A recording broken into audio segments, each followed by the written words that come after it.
Hey, Brad, So, Brad, before you start, I'm going to mute everybody, okay. and I'll unmute you if you go mute. I don't know if you go mute or not. Dave Burgett was the guy that runs the website. Yeah. Okay, I re-unmuted myself. Somebody else is waiting here, I see. Yeah, we'll take care of that stuff. You just Okay. Okay, go I ahead. don't know, do we have any more introductions we needed to make? Is there anybody brand new or anything that um, needs to, I guess if you need to introduce yourself later on, you can. You can ask questions throughout this if you want. There's a couple ways to do it. You can send an email to askomaha-beeclub@gmail.com. Brad or Mike, are one of you guys monitoring that during the presentation? If not, I can try and keep an eye on it too. Or in your Zoom meeting, if you underneath the participants window, you should be able to find a raise your hand option. And if you raise your hand, we can see it, and we can unmute you, and you can ask a question. Don't have a whole long presentation today, so we've got time for questions in the middle of it if you do. So anyhow, well, let's go from there. So what I want to talk about today, I'm calling the Omaha-Bee-Club Quality Queens project. I guess maybe a more appropriate name might be the Local Queens project. The problem I've been seeing for several years, I've experienced it myself, and I see a lot of people experience it, is we just have a lot of winter losses in our bees.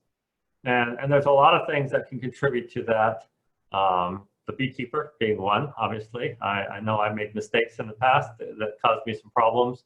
The weather certainly is always a variable. The mites are a big deal.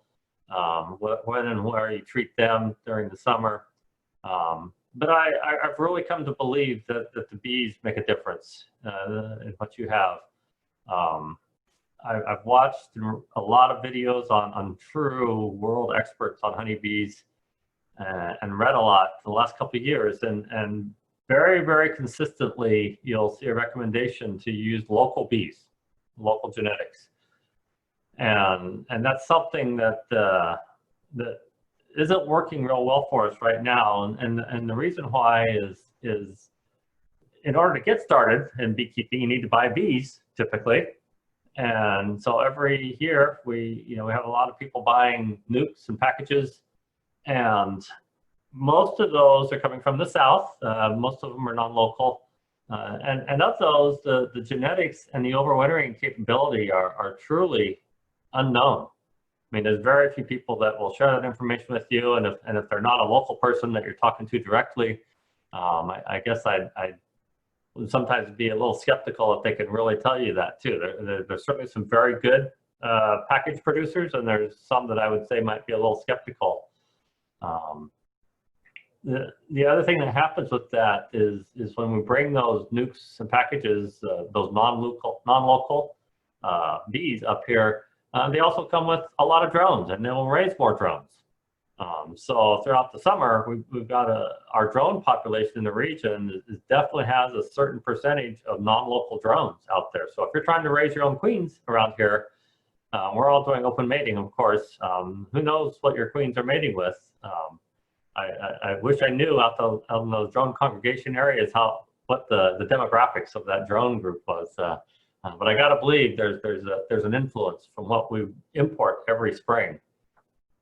And of course, this process gets repeated over and over and over. Every spring we just bring in hundreds and hundreds of bee colonies from the South. The overwintering capability, I don't know that that's been proven scientifically, but I think there's a couple things that logically make sense to me. One is these bees are from the South. They've never seen a Nebraska winter where it gets down to 10 or 20 below. The other thing is that there's definitely an Africanized bee population in the South. So if these breeders are producing queens, or the nuke producers and package producers are using queens that were open mated, it's not entirely out of the question that those queens have mated with Africanized drones. So two things happen with Africanized bees. Of course, we all know that you can get some very aggressive bees if you get Africanized genetics in there. The other thing that's going to happen, though, is the reason Africanized bees haven't moved northwards in the U.S. is they don't have a strong overwintering capability. So I think that could be causing some problems with if you buy bees from the south and try and overwinter them up here. They do great all summer long, and then they kind of just don't do well in the winter. I think those Africanized genetics could be causing that in some cases. The other thing that's kind of related to this isn't so much the overwintering capability, but it just seems like there's a very high number of people that get defective queens in their nukes and packages that they buy. I did one Facebook poll a couple months ago, and it was well over 20% of the respondents said they had bad queens and they were trying to replace them in their nukes and packages. And to me, that's crazy high, although that certainly is a non-scientific study. But I just constantly see people out there posting looking for queens because they've had issues. So that to me is another indicator that what we've got going on isn't the best system right now.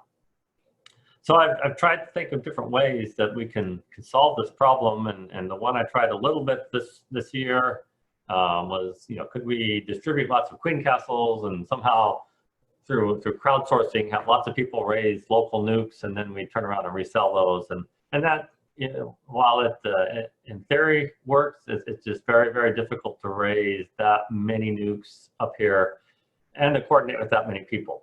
We just don't have the resources of anybody with hundreds and hundreds and hundreds of hives that can be the resources to push into those nukes.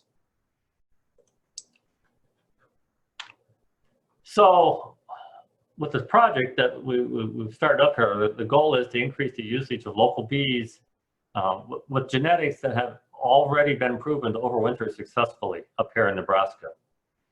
With the goal, with the idea being that if we use genetics of bees that already overwintered once or twice successfully, those bees should improve overwintering success for beekeepers within our bee club.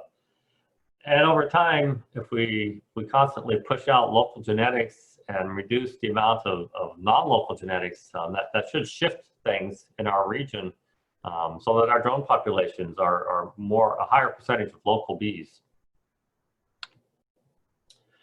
So given that I felt like the large-scale nuke production I took it off the table, I really headed down the path of saying, well, why can't we do large-scale queen cell production?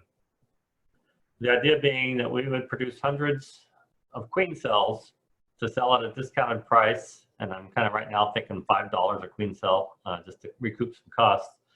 Sell those to OBC members with the primary intent of requeening your colonies. So if you bought a nuke from the south or a package in April, in May and June, we'd be distributing these queen cells, and you could use those to requeen your hives that you're starting up. Or if you really wanted to, you could just do a split too. I don't care. I think the more local genetic colonies we get out there, the better.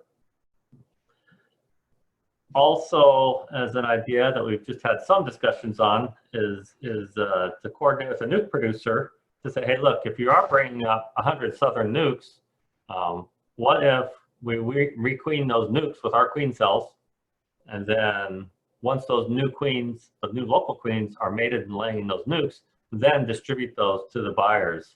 There are some problems with that. That's certainly a lot of work for that nuke producer to do that kind of requeening effort. And it's also going to delay the availability of your nukes by probably 3 weeks. So it's something that we'd like to experiment with and see if it works. But it's right now, it's just kind of more of a discussion item at this point. So we formed a committee, like you always have to do, or at least a small group of people to work with. Myself, Brad Sumter, Bob Cook, Bob Lowry, Lynn Danzer, Mike Roble.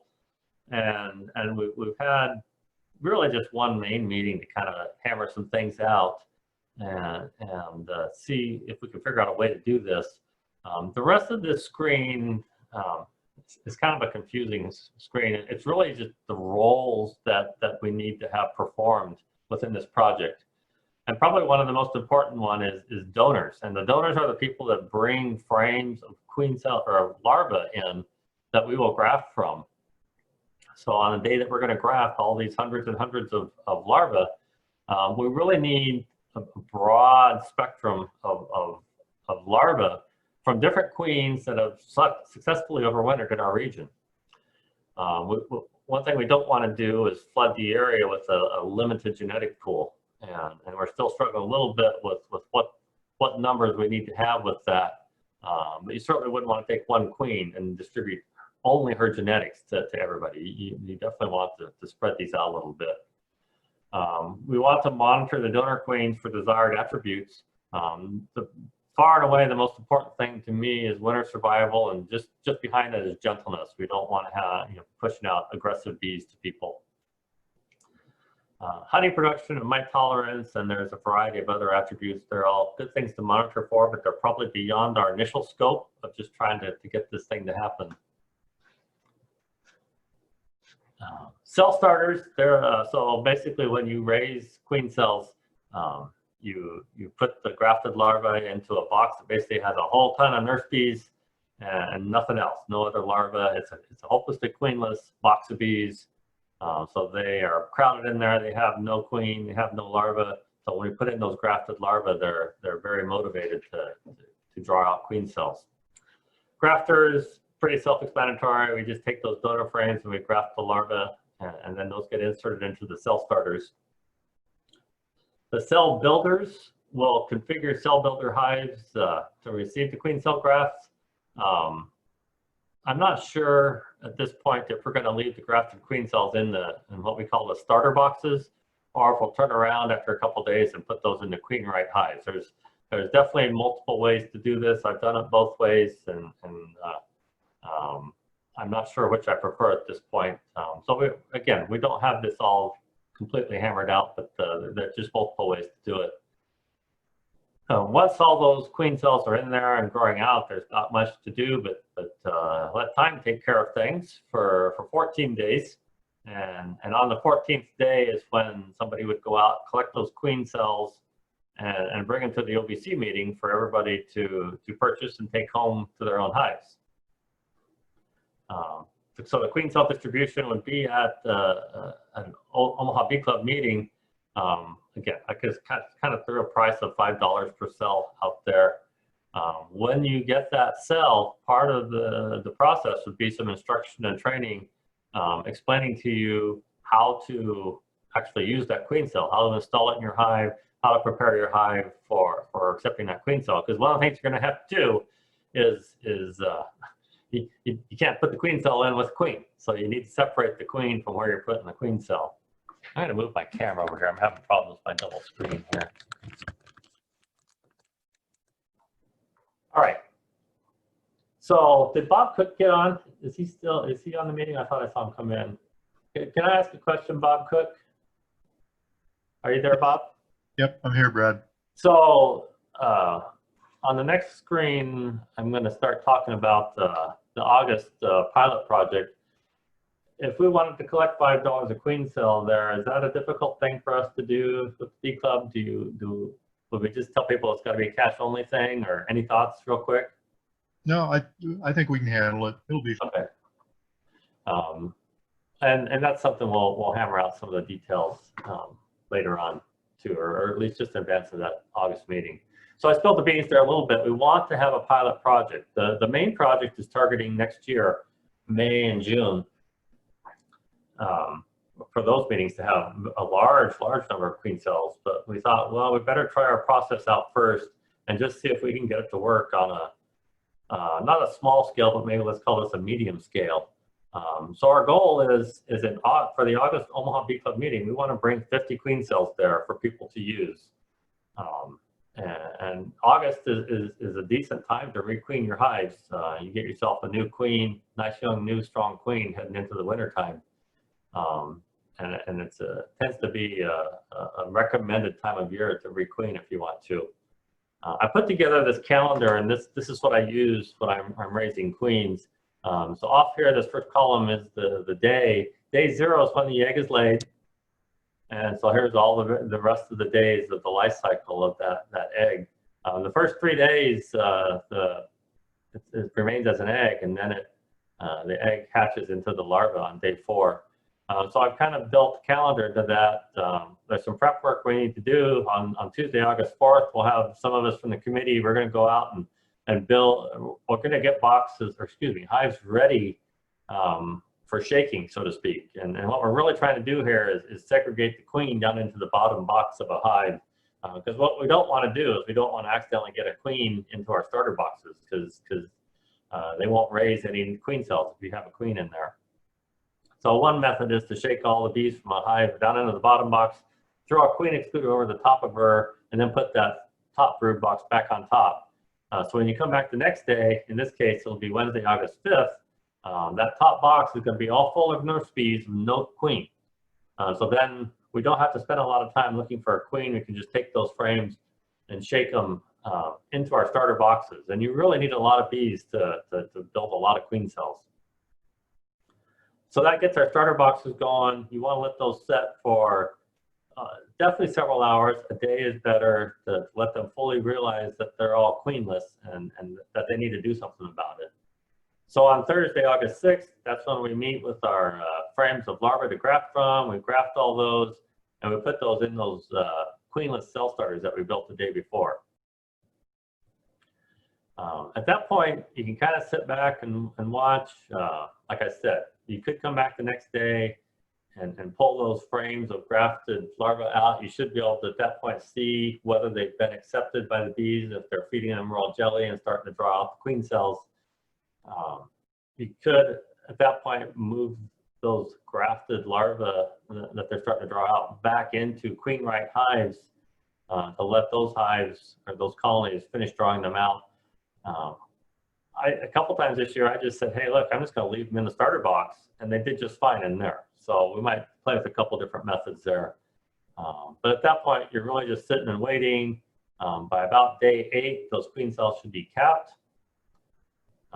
So at this point, somewhere in this week prior to the OBC meeting, we're going to know about how many queen cells we're going to have. Most of those queen cells are going to go ahead and ripen to maturity. I saw one last week. I didn't realize it, but Mike Roble saw it. There was one queen cell that they'd torn down, and the bees can tell if they have a bad queen in there, and they'll tear them down sometimes. So the weekend, so day 13 and day 14, the weekend of the OBC meeting, on Saturday, this blue line here, this is the first time that you as a member would have to do anything if you want to use a queen cell. And you prep your hives and nukes to receive queen cells. And basically this is, you want to remove your queen out of your colony or create a nuke without a queen so that it's queenless for about 24 hours before you try to introduce that queen cell. On Sunday then, when we have the OBC meeting, we go get our queen cells, we bring them to the OBC meeting, everybody pays their $5 or $10 if you want to. Who knows? If we have more queen cells than people, you might get extras. And we'll give you some instructions and try and help you with understanding how to handle that queen cell safely, so it doesn't get damaged on your travels, and then how to install it into your hive and go from there. So then on Sunday, when you come to the meeting and get your queen cell, it's really advisable that you directly leave the meeting and go straight to your apiary and install those queen cells. There's not much to the actual installation part. You take the queen cell, plug it in between 2 frames and walk away and cross your fingers. Generally, I've found for me about 75 to 80% of the time, I end up with a mated and laying queen. Most of the time when it fails, it could be the queen cell is damaged, but I believe most of them are ones that don't successfully mate or return from their mating flight successfully. They got eaten by a bird, who knows what. Things just happen, and that's the way nature is. So you got a 75 to 80% chance that your queen cell produces a mated queen and laying queen. And you really need to wait a solid 2 weeks. And that would be just when that queen starts laying. And it can be hard to see sometimes. That queen, just finding eggs alone is difficult to do in a large hive. And sometimes you need to wait a few days and until you start seeing bigger larvae and perhaps some cap brood. Hey, Brad, now's maybe a good time. You have a question in the chat from Mark Yeah. Welsh, and basically he's asking what causes bees to build queen cells only where you want them? Are they the only eggs in the hive? And I think you just kind of talked about that, but if you want to. Yeah, so good question, Mark. So yeah, they're the only eggs in the hive. The other thing that we're doing when we graft those queen cell or queen larvae is we put them into these cells and we orient them vertically like a queen cell is typically built by the bees. So most of my frames that I graft into, they'll have 30 cups on them. We'll put a larva into each of those 30 cups and they're all hanging down. So there's only 30 larvae in that whole starter hive. There's thousands and thousands of bees in there and they got 30 larvae. That's the only ones. Hopefully that's the only larva there is. Typically you put in a frame of resources like nectar and honey. And the last time I put in a frame that I thought was only resources, there were some eggs and larvae in there. And the bees will draw those cells out too. You'll find emergency cells on there. So if you're not 100% sure that you've only got clean frames in there, the person might want to come back here on day 8 or 9 and look to make sure you don't have any emergency queens getting reared in there. And I had quite a few last time because the queen was kind of sneaky and put some eggs, so I didn't think there was going to be any eggs. Does that answer the question, Mark?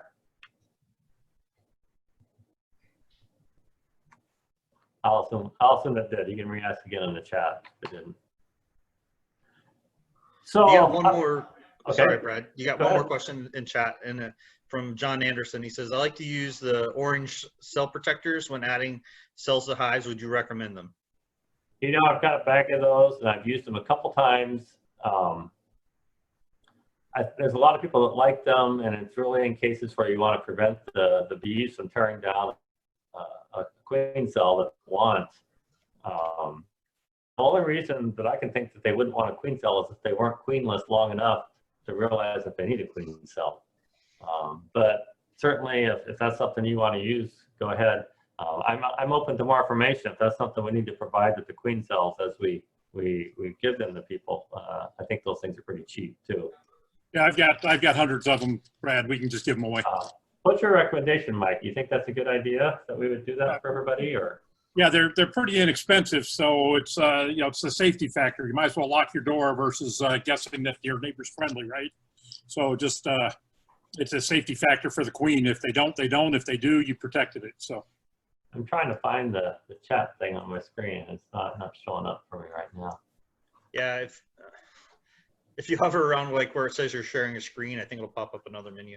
But also, Mark Welsh said, "Yeah, you answered his question." Stop video participants. Chat. There we go. One other thing I thought would be good for you to What? talk about, Brad, if people are planning to come and get those queen cells, and I haven't heard you talk about it yet, you said you'd provide some information about transportation, but they probably need to be a little bit prepared to keep them at a good temperature, so they'll need to know that information before they show up. Well, that's really good note, Brad. The one thing I've heard that clubs that do this, what they do is they basically have a large pail, like a 5-gallon bucket full of moist, warm sawdust. Okay. And a bunch of small paper cups. So when you give somebody a queen cell, you scoop up some warm, moist sawdust and you stick that queen cell in there, and that's how you transport your queen cell home. There's probably some other ways to do it too. That might be the best way to do these things on a large scale. But basically, yeah, you want to keep her, I don't think that cell's really going to dry out quickly, but it's good to have a little bit of moisture around it, and definitely try to keep it around 90 degrees. So we had some freak snowstorm in August and it's only 30 degrees out. Yeah, you wouldn't want that queen out exposed to cold weather. What was the other thing? I had one last thing on the queen cell. Oh, one of the reasons that I haven't used those orange queen cell protectors a whole lot lately is this time of year the bees have just been building a ton of comb over the top of the queen cells, and so you get in there and you have to cut out the wax, and it's kind of messy, and sometimes it's a little too big even to get that protector cover over it. So we may have those on hand and use them where we can. Again, this thing we're doing in August is really to try and figure some of these things out too, and make sure that we learn a little bit from our mistakes before we try and do something real next spring. All right, anything else at this point? Da-da-da. Barking dogs, please use chat. Good answer. All right, so how to use a queen cell. I talked about that a little bit for this August. If you want to participate, really the best thing that I would recommend is on Saturday, you find the frame that has your queen on it, pull her and some other frames into a nuke box, set them off to the side. The reason you want to do this, number one, you're making your colony queenless. Number two, you want to keep your original queen around just in case you don't fall within that 80% success rate of getting a new queen. So if your queen cell doesn't produce a new mated and laying queen, you still have your original queen as a backup, and you can reintroduce her back into your original colony. So you don't want to burn your bridges behind you as you're doing this process. So Sunday, August 16th, you come to the Bee-Club meeting. I'm not sure where we're going to have it yet. I'm kind of thinking the parking lot at the extension office might be the best place to do this. Get your queen cells, go back and put them into your original colony. Again, I think by August 30th, 75 to 80% of you should have some queens that are freshly mated and just starting to lay. So you got to be kind of patient because you might only have a couple frames that have eggs on them, and that's not always easy to see. If you don't see a laying queen, I think it's always best to wait a few days or a week and check again. At some point after that week, if you still don't have a queen, you may at that point need to reintroduce your queen back into the hive. A couple ways of doing that. If you're comfortable handling queens, you could grab her and put her in a cage and put her back into the hive just like you would introduce a new queen, and make sure that the bees have accepted her, that they're not attacking the cage. And you know, at the point that the bees appear to have accepted her, you can do a direct release. If you're not comfortable handling queens, I think you could do a newspaper combined with that nuke, and, you know, shake all your original bees down and then put the bees from the nuke back on top and let them rejoin that way. But you definitely want to make sure that you don't have a new queen in there. And that's kind of what happened to us with Alfred. We thought it was queenless. We thought the new queen hadn't got started. And sure enough, we got out there and she had just started laying. So it's kind of a variable process. I'd like the queens to follow my calendar and do exactly what they're supposed to do on the day that I tell them to do it, but they don't. The weather's a big factor. If there's not good days for mating, and let me tell you, May this year was horrible. There was like 2 days that were good for the queens to mate. And if we hadn't had those 2 days, I wouldn't have had any nukes to sell this year, but they fortunately got out there. And it has to be above 70 degrees and not too windy for the queens to go out and mate, and for the drones to go out and fly too. And this is just really kind of a Brad's short description of a couple ways to do this. I would highly recommend that you get out there and watch what other people have already posted. Just Google how to requeen a hive with a queen cell, and you're going to find some nice videos out there. Cayman Reynolds has some. There's lots of YouTube videos out there of people explaining ways to do this. Brad, you got a couple of chat questions related to this flag. So Mark's question was, will this be done outdoors at the August meeting to protect everyone? And then, yeah, I think definitely it would be outdoors. I'm thinking the parking lot, you know, we might set a tent up or something, but we'd like people to follow the proper social distancing, you know, and not get together too close, wear masks if you can. I think the other option might be the back entrance to the cemetery for the apiary, but I like the driveway somehow, or the parking lot at the extension office. Ken Calicut asks, can you do a split and try this? And absolutely, you know, you could pull the one box off of your hive, and again, that has to be queenless. So you need to be comfortable with being able to find your queen and get that split out before you put that queen cell in there. Go ahead. Yeah, so one thing to be careful about when you talk about doing a split, it's going to be August already when we're doing this. It's going to be mid-August. Yeah. There's not a lot of time to get the hive strong and healthy. Yeah. So there are ways to put 2 hives on top of each other with a double screen board in between. That way the bigger bottom hive can help heat the upper hive and help get through winter. What Brad originally mentioned was to take a frame of brood and maybe a frame of food and do a 2 or 3 frame, call it a nuke for lack of a better term, but just to set that aside and then maybe consider recombining that. So you've just got to be really, really careful this time of year. You know, we originally wanted to do this in May and June, and that didn't work out with COVID and temperatures. Good, really good points, Mike. And I'm glad you mentioned the double screen board method. I do a lot of that, and it's really been helpful for me for overwintering more colonies going into winter than what I want to necessarily have coming out of winter in the spring. So frequently I'll do that.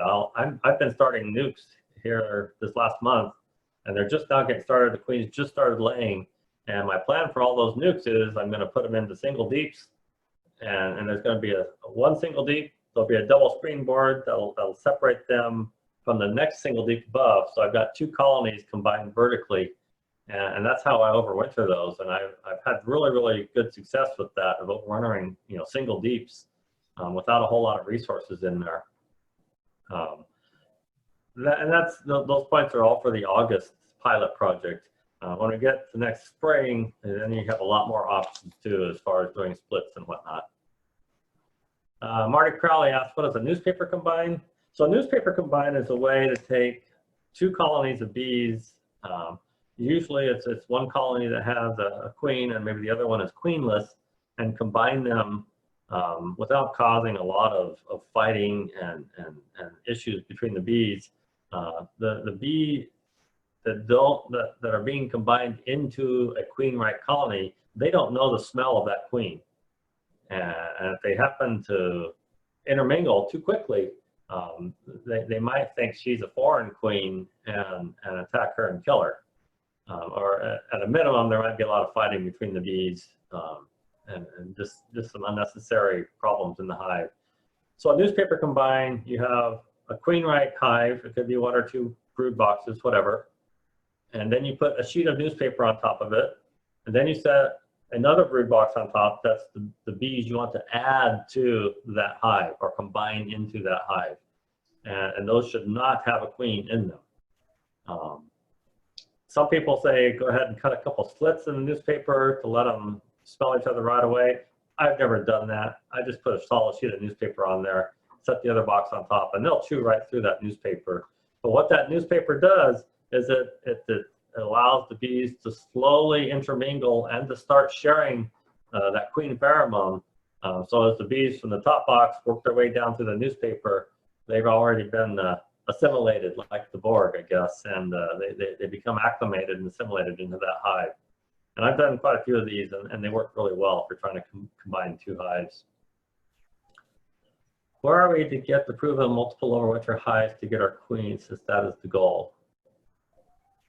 So right now, the people on the committee, that's our goal, is it would be from our own personal hives that have overwintered. So next spring, our hives that survive, and hopefully they do, those would be the source hives for the larvae. I know some of mine, I've had really good success. My last 3 winters, my combined success is 93%. And I think a lot of that has to do with the bees. I like to hope it's beekeeper a little bit, and then a lot of it's luck. But that's what we're going to do. Is it's going to be our own personal hives that we're providing the cells from. That's what we want to do as the bee club. And we've got really no motivation to give you anything else. John Anderson says, does the top colony and a double screen setup get more condensation in the winter? And yes, it does, because you've got the moisture, the warm humid air rising from the bottom colony. So you do want to address that to some extent. I'm a big fan of using sugar cake feeders. On both of those single deeps, I'll put a sugar cake feeder, and there'll be holes in the sugar, a good size. Usually I use a piece of 2x4 to leave a hole in that sugar. So 1.5 by 3.5 inch hole in the sugar kind of works as a chimney, lets that warm, moist air up, and that sugar cake absorbs moisture very well. So it works for two purposes. The sugar cake is both an emergency food for the bees, and it absorbs the moisture. And honestly, I don't know that I've ever seen a hive of mine anyhow have a problem with the moisture in the wintertime, freezing and dripping back down on the bees. To some extent, I wonder if anybody's ever actually proven that, because it'd be kind of hard to prove. But occasionally I have seen a little bit of frozen droplets on the inside of a top cover. But I do believe it. I guess I'm being a little skeptical, but I do believe that it happens, and I think you do want to address that condensation absolutely on the top box. But I like to do it on both. All right, did I get all the questions, guys? Anyhow, don't just listen to me when I got to say. Like I say, Google these things up. There's a lot of good information out there, and educate yourself. Part of this whole process, what we're talking about, is scary, and I understand that. There's times when you just cannot find your queen. I go through and I mark every queen that I find so I can more easily find them in the future. But sometimes I can't even find the marked queens. That's just the way it is. And then it takes a while to get used to handling your queens. And if you need to try and grab her and put her in her cage, that's a scary thing to do.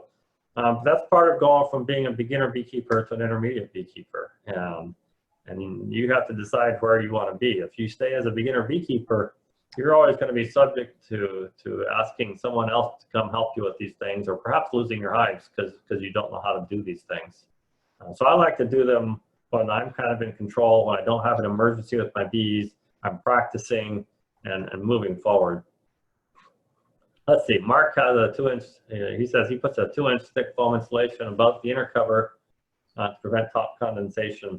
That's a good idea too. What really happens is your both the inner cover and your telescoping cover, they get super cold in the wintertime. So when that warm, moist air goes up, it freezes on your covers, and then when it warms back up, then it drips back down the center. A piece of insulation helps keep that warm enough that it doesn't freeze. And I actually do a piece of foam insulation too at the very top, underneath the telescoping cover and above the inner cover.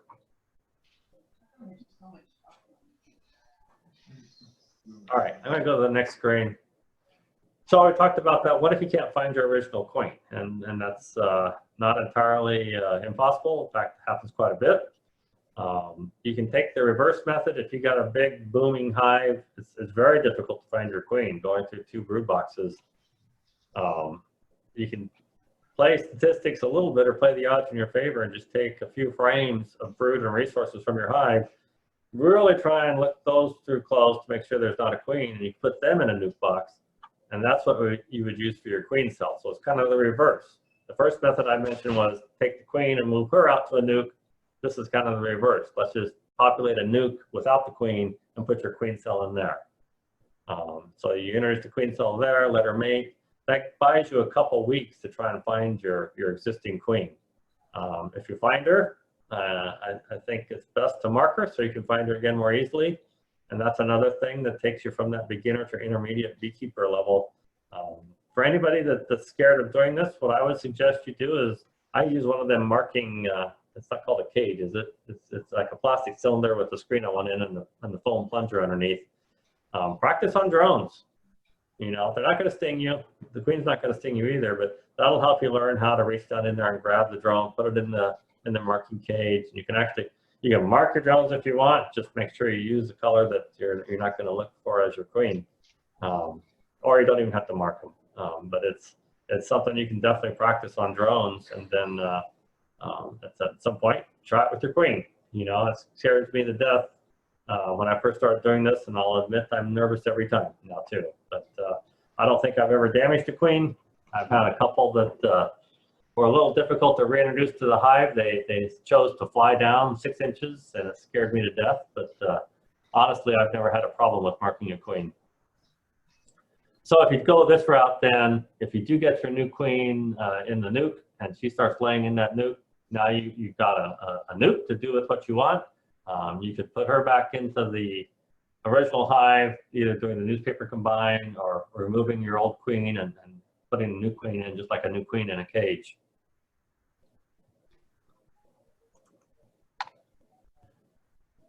So I talked a little bit about this. Am I risking my hive by doing this? Well, absolutely. You know, anytime you're managing your bees, manipulating your hive, or handling the queens, there's risk.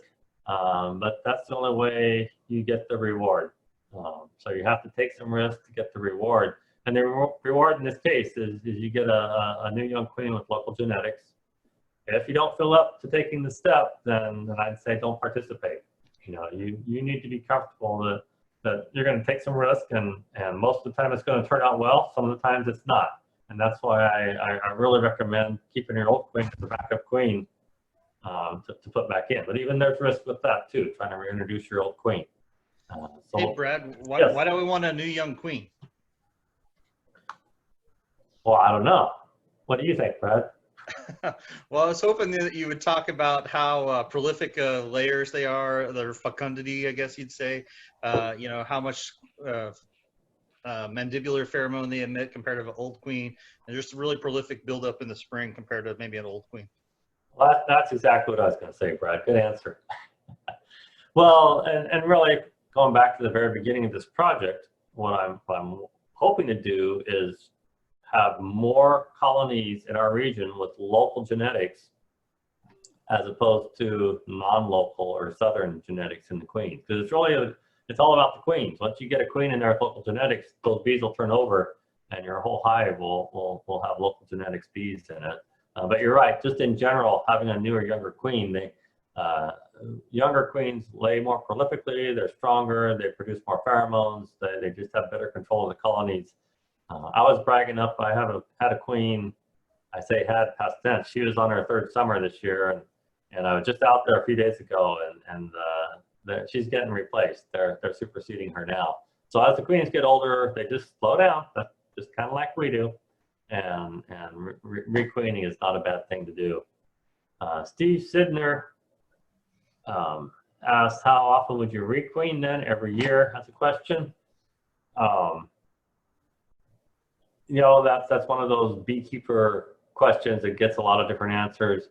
I don't intentionally requeen on a timely basis, if you want to say that. I only do it if I think I have a problem queen or if I want to change the genetics of my hive. Some people believe in requeening every year. They'll go through and put a new queen in every spring, just so that they're always dealing with a new queen. So it's kind of up to you. I think there's benefits to having a new young queen. I also think there's benefit if you got a good queen, let her ride for a couple of years too. There's no right answer to that. You just have to decide that as a beekeeper. Okay. So kind of back to why are we messing around with queen cells? Why not just raise a bunch of local nukes or local mated queens? And again, the reason why it just takes a ton of resources to produce nukes. You have to populate those nukes with 2 or 3 filled out frames of bees, and then it takes a while for the queens to mate in there if you're doing that route. I produced nukes for sale this year, and in our region, I just don't know that you can reliably have nukes before June 1st.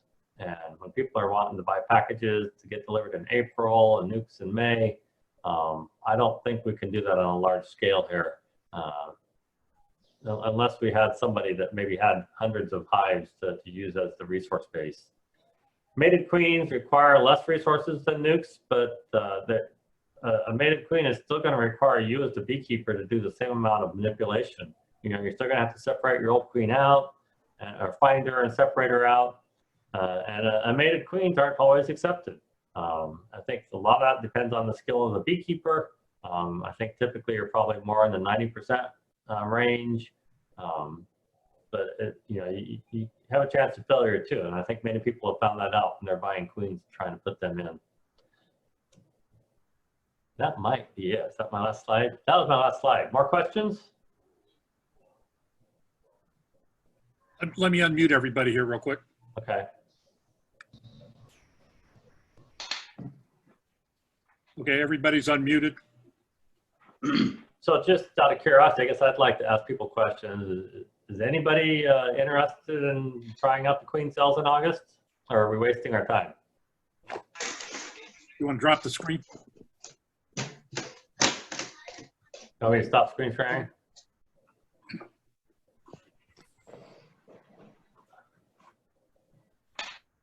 Looks like you got at least another question in chat from Mark Welsh. Of course, you can just ask directly now, I guess, if you want.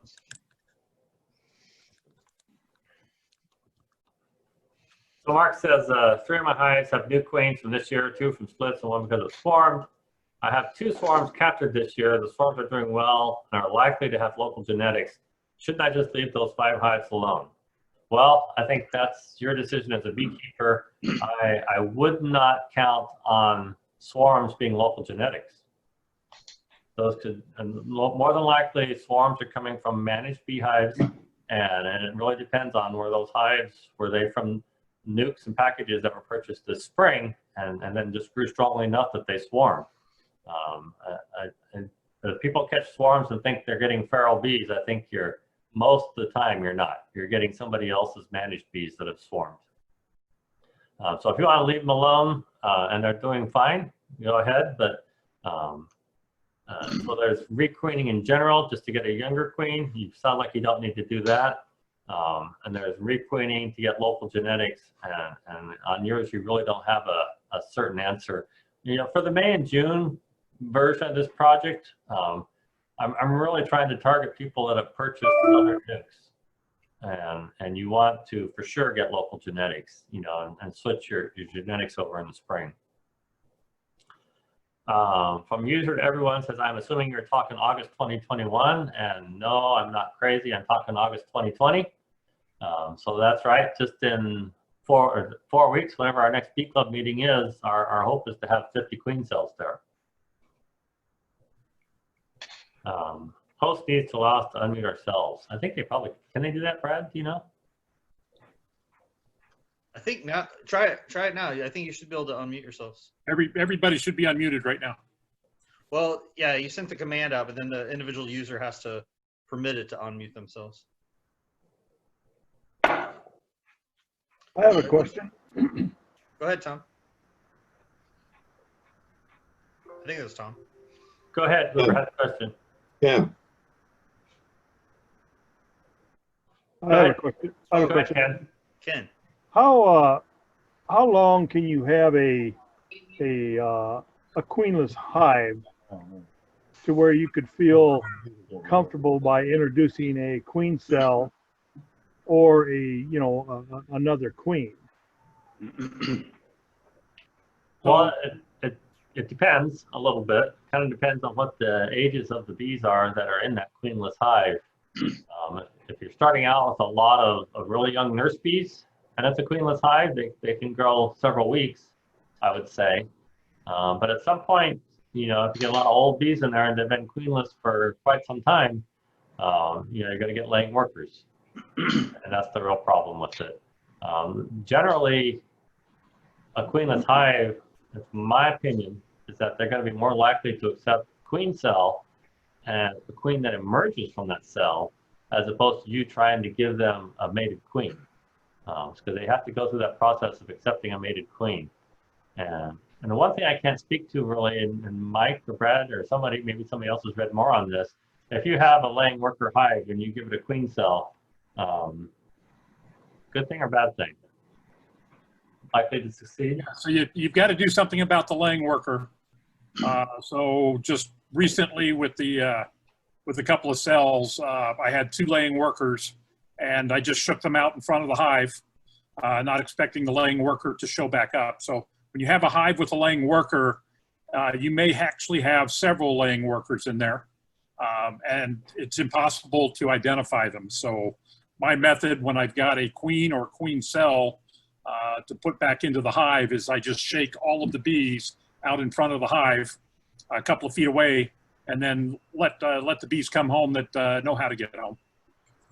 The other thing to think about when you ask the original question about how long, so nurse bees are nurse bees for about 2 weeks. bees are smart enough to realize that they have to take over duties if somebody else isn't doing those duties. But you are losing the qualities of your nurse bees, the wax producers, the royal jelly producers, et cetera, et cetera. You're losing those qualities every day that your hive goes queenless. So if you leave them queenless for 2 or 3 weeks, even if they don't develop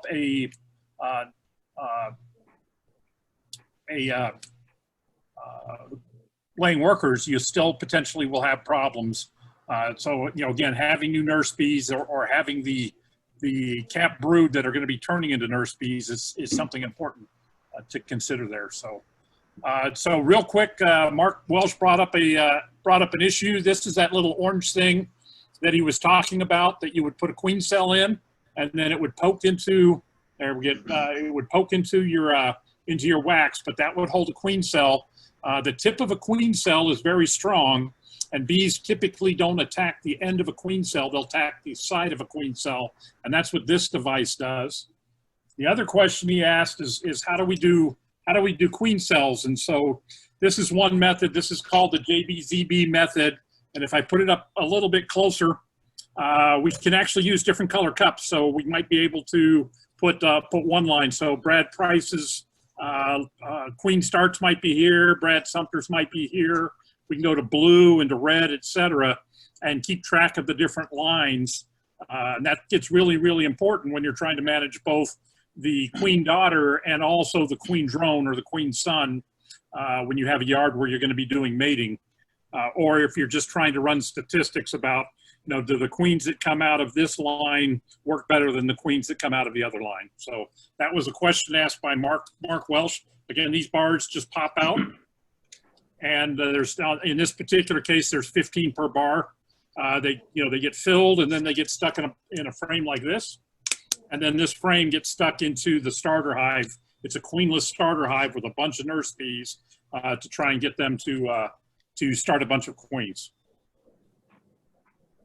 So John Conica asked the question, does the size of the hive or age of the hive matter for participation? Or are you looking at this as a factor in the study? I would requeen 2 hives, one old and a newer one. I would say no for us. I really don't care, you know, what age the hive is. It's really more up to you to make that decision. If you have hives that have queens that you think you'd want to requeen here in August, you can make that decision yourself.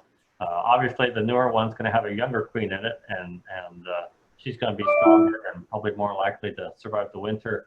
But I would leave that decision up to you, and it really makes no difference to us. We're just trying to really do a proof of concept for us that we can raise the queen cells and get them out to everybody. So there's a chance we fail and whatnot. We're not experts at this, and that's why we're practicing here in August. I'm confident we'll bring a certain number of cells to the August meeting, but that's really the #1 goal at this point, and we're hoping they're beneficial to everybody. Gosh, I had something else in my mind. It's really important that you make your hive queenless the day before. You can get away with doing it the day of, but your success rate will go up a lot if you do it the day before, so that the hives are, the bees in the hives are anxious when the cell's put in. And again, the cell will take a day or two to emerge. And when she emerges, it'll emerge just as if it was a swarm cell emerging. It's part of the hive at that point when she emerges into that hive. But being queenless for a day definitely helps. So one thing I would mention, just as a little bit of an alternative to this, what I think everybody should strive to get to as a beekeeper is to be self-sustainable in your own apiary. That you shouldn't, you know, we're doing the Queen Cells project to try and help people out. There's a lot of benefit for you as a beekeeper if you learn to start your own nukes each year and give yourself some extra colonies, extra queens around to deal with any issues that you might have, so you're not kind of stuck in a bad situation if you happen to have a hive go south on you with a bad queen. So once you do have overwintering hives, you know, I think you should consider that good stock, and you can even just use them to raise emergency queens in a nuke. There's opinions about emergency queens, yay and nay. I've always had good luck with them. Or you learn how to graft. That's maybe something. Maybe that's something we do next year in the Bee-Club is have queen rearing workshop or something like that. I taught myself how to do it. I watched a bunch of YouTube videos. I had some failures and I had some successes. And I don't consider myself an expert at this point, but I feel like I'm moving in the right direction. Like, Ken, did you have a question? Yeah, I have a hive that I talked in detail with Mike on this, and early on in spring they ramped up really fast, and I had made 3 splits off of this hive, and I learned the hard way that the queen, the original queen, had, I believe, had swarmed out of that hive, so I ended up with a queenless hive. And I made an attempt to requeen by ordering a queen. It took some time to get the queen. The first attempt of that, because of the COVID issues and everything, she was rather lethargic, didn't look all that well, but I introduced her into the hive, you know, and after a few days checked, and there was no visible signs of the queen surviving that. So, and this was through Kelly B out of Kentucky. So I'd got a replacement queen. They had sent it next day, so she was in much better shape. Introduced her into the hive. They seemed like they accepted her well. I let them chew her out on their own, which was about 2 days. And after a few days, she didn't make it either. And so I was really quite mystified as to what was happening here. And I kind of thought that possibly there wasn't enough nurse bees left in the hive to actually take care of her. That was my only thought. I could be all wrong on that. I guess the question I have now is I let the hive just be as it was. I didn't try to requeen after that point. I was quite shocked, because this is well past 6 weeks now, which is kind of the given life of the bees, that there's still quite a few bees in there. They are definitely laying, you know, some workers are laying eggs, drone cells. And this August queen cell thing that you're talking about, would I still have a chance at introducing a queen cell into that hive, or just forget it? I think by that time you're going to have laying workers for sure. Oh, I do. I definitely have laying workers. Yeah, so you're not going to make it until Yeah. you're not going to make it until August. And because again, remember, once you get that queen, she's not a mated queen; she's a queen cell. How strong are your other hives, Ken? It's going to take 2 weeks before she mates and starts laying. So it's going to be the end of August before you start seeing new eggs. Well, the three splits that I made, 2 of them, they all, you know, the queens hatched out in all 3 of them, and 2 of them are doing really well. I mean, they were ramping up quite well. The third one, much slower than the other 2, and I had thoughts of probably taking some frames of brood, capped brood, you know, and putting it into that third hive. But then I got to thinking, you know, if the queen isn't really laying a lot of eggs, just adding bees in the hive, I didn't see that was a real benefit. Am I wrong in that, or? So again, so you got to figure out what you want to do with that hive. So if you add frames of brood, you do introduce new young bees. Because of the laying worker, it's highly unlikely that they're going to create an emergency or an emergency queen for you. Is going to be potentially unlikely. Again, you can play some of the tricks about shaking the bees out from the hive and shaking them out in front of the hive, and then sticking frames of brood into the hive with the remaining frames, the ones you just shook off. So don't shake off the brood frame, right? No, maybe I was not clear there. The question was how my splits were doing. The 3 splits that I made off of my original hive that is now queenless. And as I stated, 2 of the splits have done very well. They're ramping up a lot of capped off brood. The third one, this being the nuke now, not so good. I mean, she's doing a job. She's laying eggs and stuff, but nothing at the rate of the other 2 nukes. And so I thought I could take some capped off brood out of one of the, or maybe one frame out of each of the two nukes that are doing really well, and put that into the third nuke that's not, the queen is just not laying as well, and beef up the numbers there. But I didn't see a real advantage in doing that, because it's the queen that's not really, you know, producing here, versus, you know, just adding a lot of number of bees. So I guess, Ken, my thought would be is maybe that one is a candidate for a new queen cell. Okay. You know, if you put a queen cell in that weak nuke, you know, remove the queen that's kind of not doing so well. If you get a new queen in there and she starts laying well, then maybe you boost it with some brood. You know, maybe then it's worth investing, you know, a couple booster frames in there, because your race now is against wintertime. You know, trying to get them built up enough before winter. So to follow through what you were explaining there, what I should probably do in that case, and I would be interested in that, would be to take the queen out of that third weak nuke, and along with some, obviously some bees, and put that into a separate box that I could kind of hold off on getting rid of her if the queen cell that I would obtain in August wasn't, you know, helping out the situation. So I would be able to resort back to the original queen in that case. Yeah. Okay, so let's back up a little bit there. You've got 3 nukes, 2 doing well, 1 not doing well. If Correct. you touch the 2 that are doing well, you're not going to survive winter, right? You should not be stealing stuff from nukes at this point, unless your intent is to do something to another hive and potentially lose the nuke. Okay. It's a resource hive. If you want to get it through winter, don't steal anything from your 2 good nukes, right? Okay. They're marginal at best right now. Don't steal anything. If you've got other hives with a lot of bees that are 3 and 4 stories tall that you can go steal, you know, 2 frames of brood from, that's a different story. I don't. Okay, so then let's take this other picture. You're going to take a weak hive with a queen, and you're going to remove that queen. I would not do what Brad Price recommended in your case. You've got a weak hive already. If you take a frame of brood out and stick it in another box, your weak hive's going to be weaker.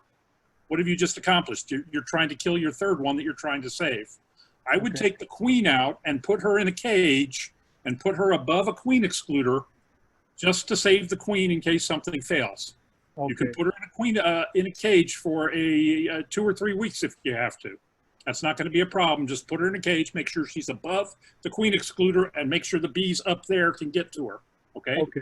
Introduce the cell into your weak nuke and see where that goes. See if the queen comes out, see if she starts laying. Okay. But do not do the nuke thing, because of those 3 nukes you just described, you don't have enough resources to do that. Again, if you have other hives that you have resources, the story changes, and I won't bother everybody here, but feel free to call me or message me, and I can walk you through it. I agree with Mike. If you don't have other large hives at this point to draw your resources from, you don't want to risk your ones that are good right now. Okay. Thank you. So John Kronika had a question about how to recognize a laying worker. And then I think maybe we move on to the next part of the meeting, and we'll have more time for Q&A at the end. But as Mike Roble, I think, said earlier, I mean, you can't identify the specific bee that is a laying worker, but when you look for signs of a laying worker in your hive, basically you'll be looking for eggs that are laid off center or on the side of the cell walls, or oftentimes multiple eggs in one cell, like 2 or 3 cells. Really sporadic laying patterns is another sign.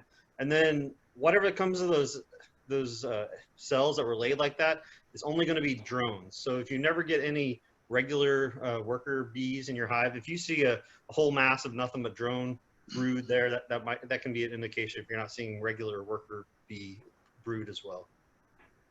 Anything I missed there on that? Well, the other thing you'll notice a lot on a laying worker hive is that the workers don't lay in the same pattern that a queen does. Typically, a queen is going to start in the center of the frame laying and kind of work her way either in a spiral or just working outwards to the outer edges of the frame. So you'll see cap brood in the middle, older larvae as you move out, and then further out you'll see very young larvae and finally eggs. It seems like laying workers are just kind of shotgunning all over the place. It's not a solid pattern. You got different ages kind of all intermixed. Sometimes it's hard to tell. I was looking at one the other day, and I didn't see all the clusters of multiple eggs that you typically hear about with multiple workers, but we definitely saw a real shotgunning pattern. There was a person asked just the name of user, how do I unmute? And I did an unmute for you, but now you did. The person I have a said, question. If you can hear me all right. I think John asked the same question I was asking. Earlier, I had a package delivered in spring, and that queen, as far as I was concerned, was pathetic. I contacted the supplier because we had picked them up, I believe, in Iowa at the truck stop, and contacted the supplier. She said, well, maybe it's too cold yet, and we need to give her a little more time. So I did. I noticed she started laying. So I just let her go at that. But it'd been very, very weak. I've seen her probably 2 months ago. I haven't seen her since. I thought I was losing my hive. I opened it up about a week ago because, I mean, I have absolutely no honey. I got 2 brood chambers, and the second brood chamber was heavy. The bottom brood chamber was empty other than pollen and a few eggs. I did not take the second brood chamber apart. I thought maybe it was honey bound for one reason or another because I had nothing in my honey super whatsoever. So I did open up my second brood chamber 3 days ago, and the heaviness it is full of brood, but I cannot find the queen. So I was thinking maybe I lost my queen and I had workers in there, but I think that question has been answered. This was absolutely beautiful, solid, full, 4 frames in the middle, both sides, completely full of brood, a little bit of honey on the outside corners. The 2 outside frames and a 10 frame on each side were packed full of honey.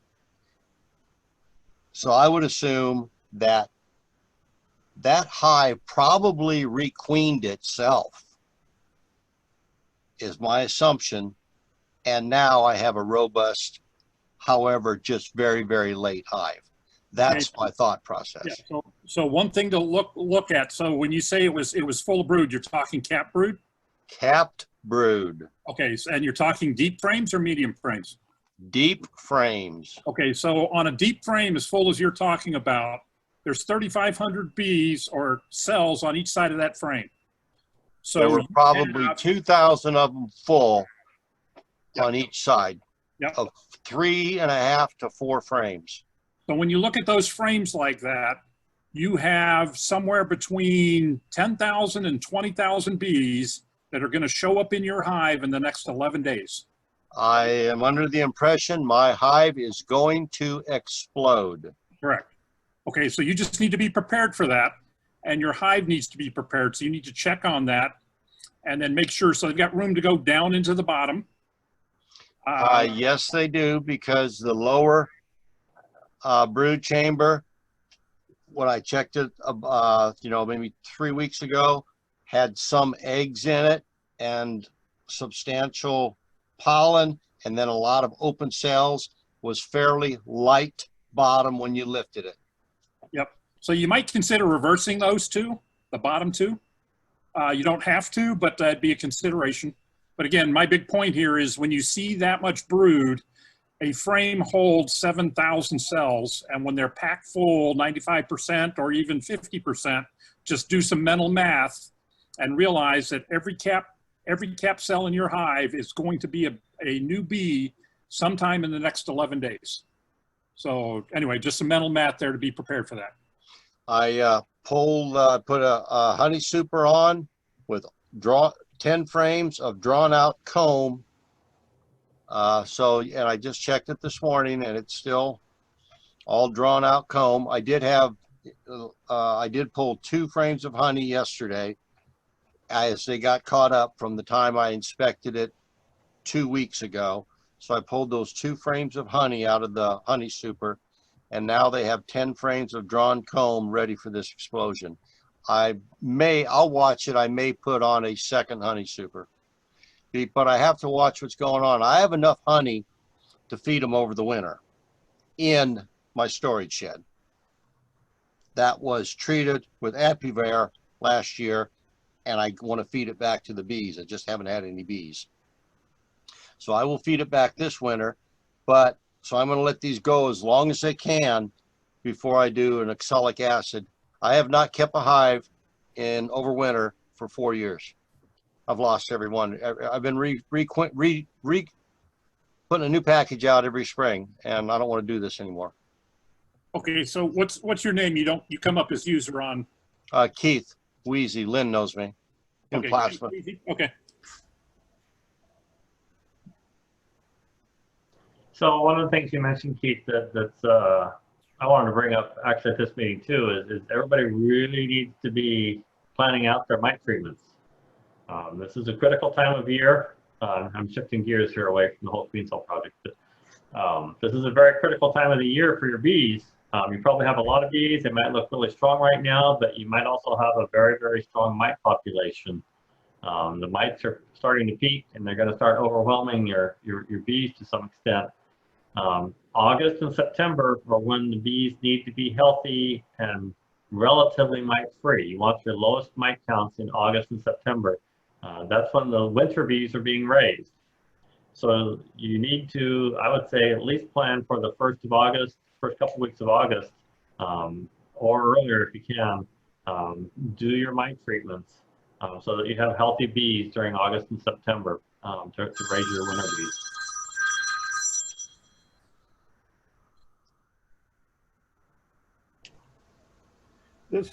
This last gentleman that was speaking about having all the brood in his hive there, and if I understood it correctly at the beginning, he indicated he could not find the queen.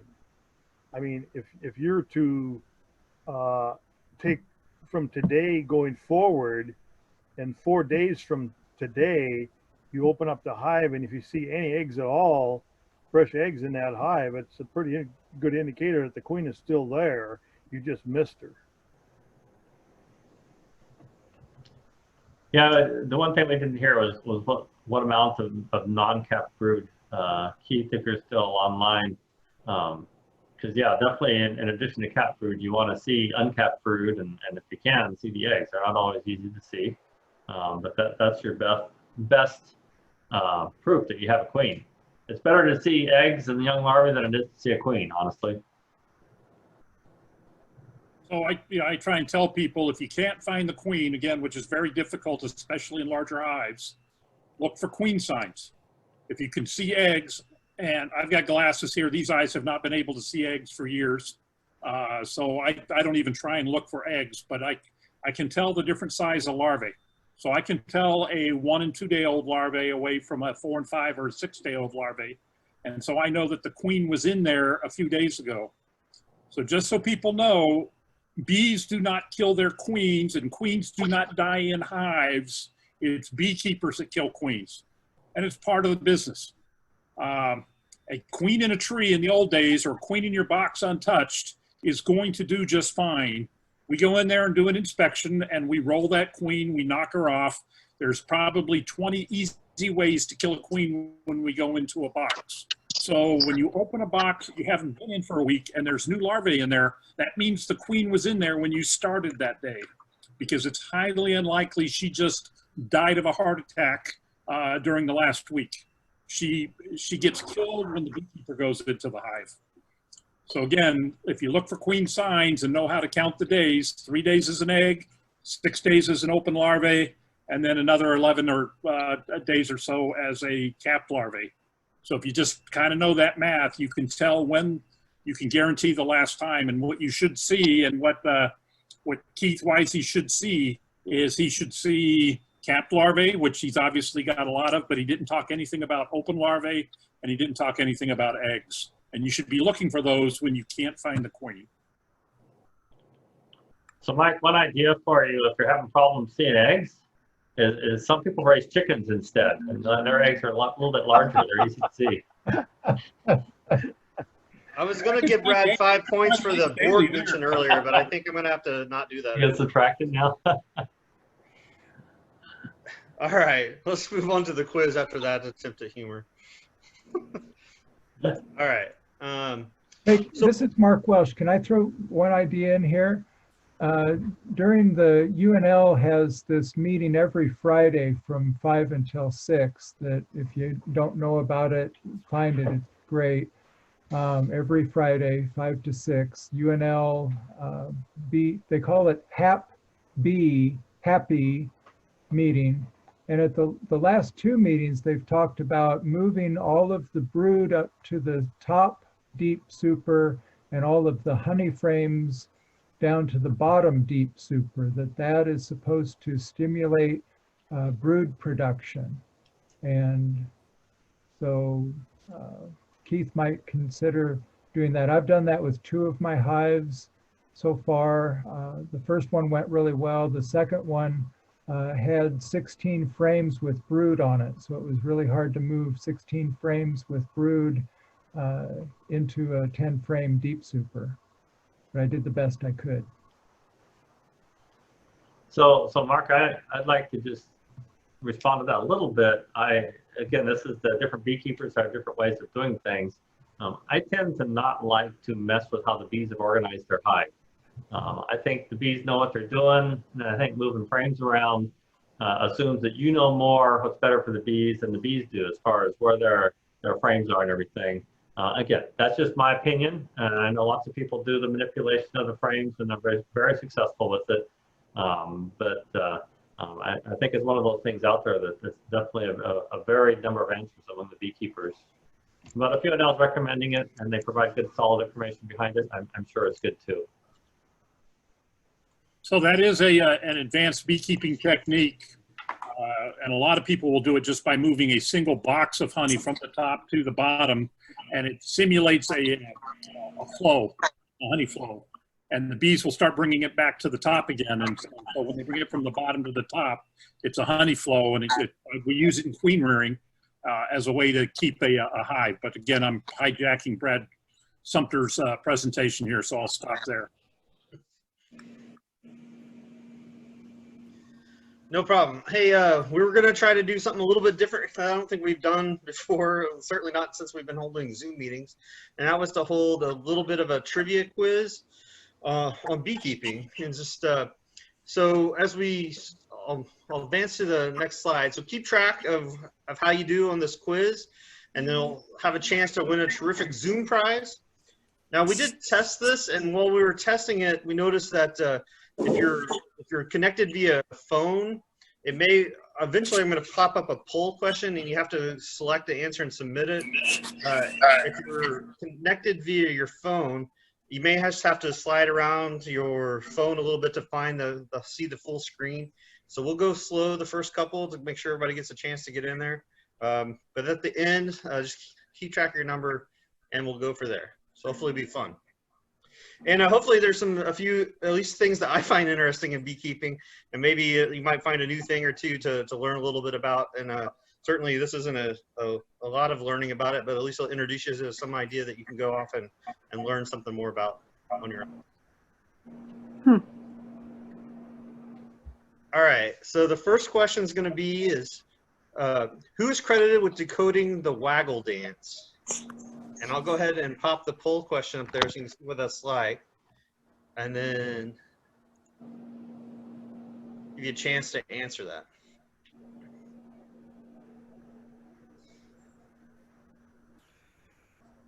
And it looks like co-host cannot answer, so I took all the ringers out by making Oh, man. Thanks, Brad. Is this like family and friends of the company are not allowed to participate in the contest? I guess that's the case. So we're starting to have a couple answers come in, so that's good.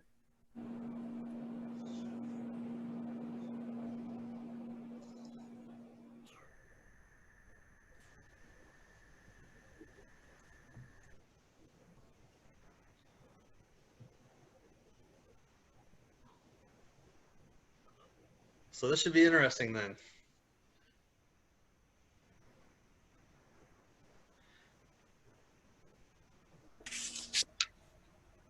So, all right. So it looks like we got 9 answers in. I'll go ahead and stop it here, and then we can move on to talk about the answer. So, just a second here. Hopefully, can everybody see the results of the poll now? Yes. So, it's pretty evenly divided between Carl von Frisch and Thomas Seeley, and then one person went with Charles Dedant. So let me get rid of this, and then we'll move on. So here's the answer. It was Carl von Frisch. He was from Austria. He was an ethologist, which basically meant he studied animal behavior. And he was credited with decoding the waggle dance in a book. He described it in 1927. Eventually, in 1973, that work was recognized and received the Nobel Prize for that effort. All right. That seemed to work all right. So everybody keep track of your answers. So here's the second question. And then the question is, what is this thing in this picture? So let me go ahead and push that poll out there.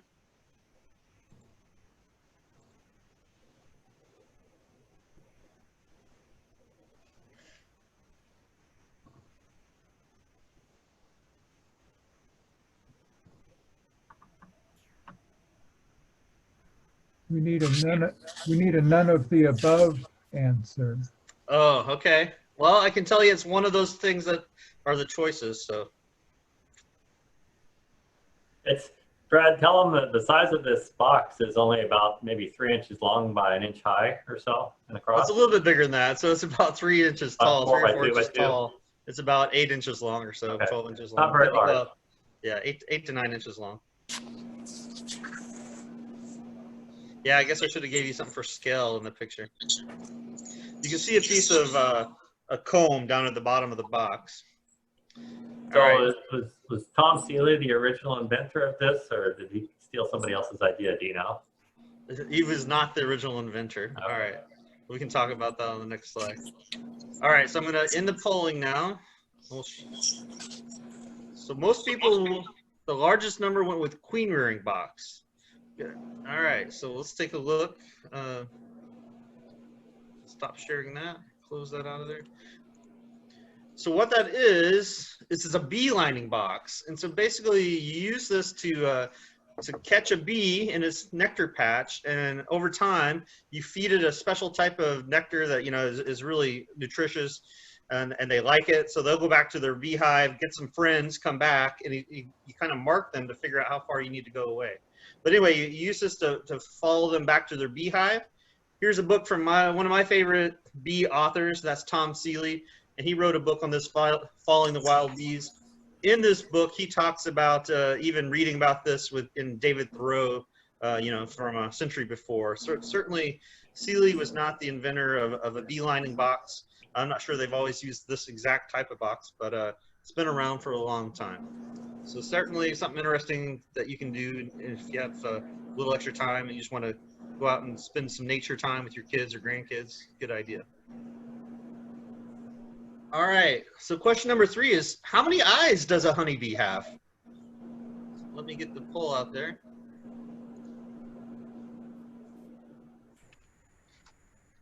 And Mark, it's definitely one of those answers, so you got to choose one of those. Oh, I know this one. Okay. I call that box something else. I call it just a bee capture box. Fair enough. Fair enough. I got it through process of elimination.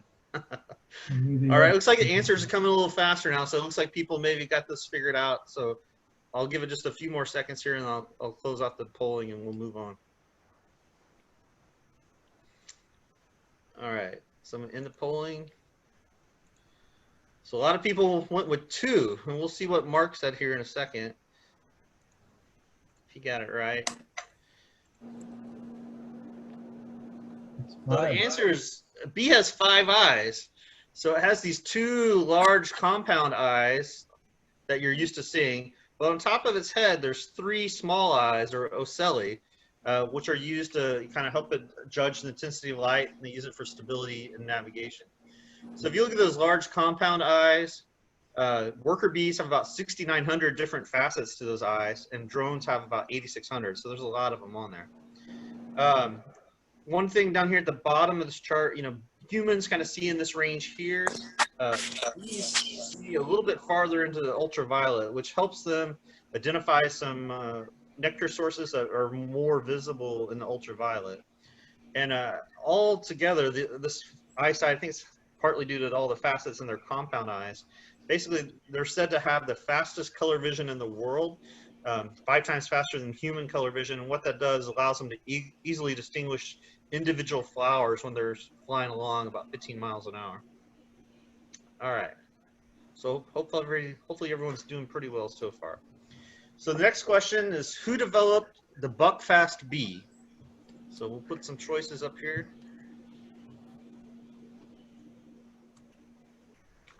All right.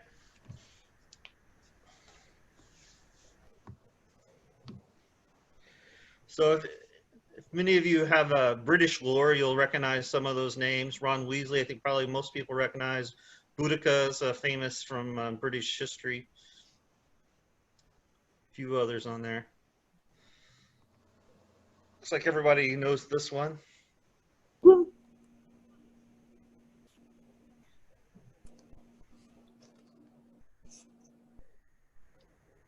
All right, I only have 4 votes in. Okay, there's 5. A few more coming in.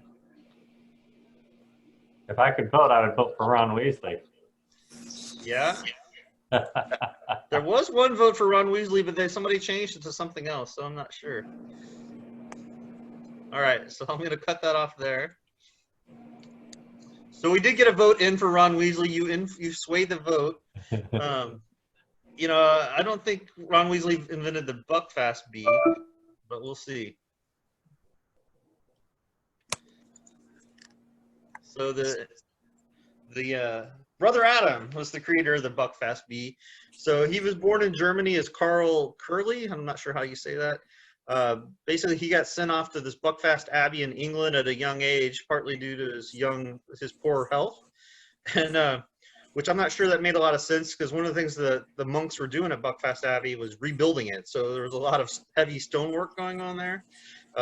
Anyways, I think that might be why he got moved over to beekeeping in about 1915, which was a couple of years before the Isle of Wight disease came out. And the Isle of Wight disease, also kind of called, I can't say it correctly, acarine, I'm not sure, but basically it wiped out the native English black bee, and over a course of a couple of years, all across the British Isles, almost all the bees were wiped out that were native to that area.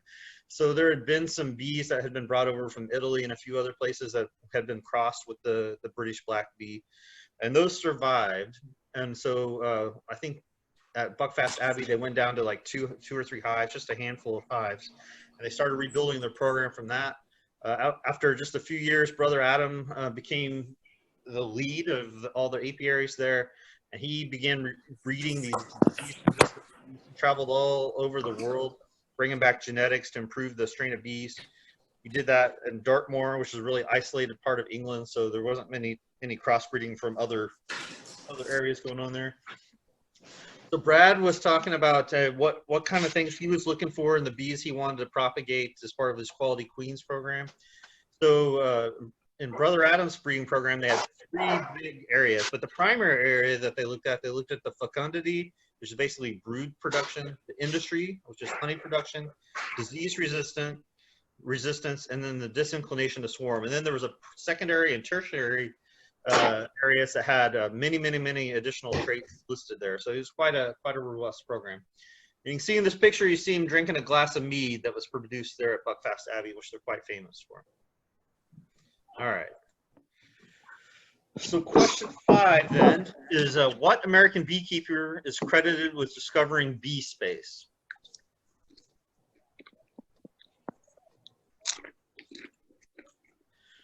I'll give you some choices there to think about.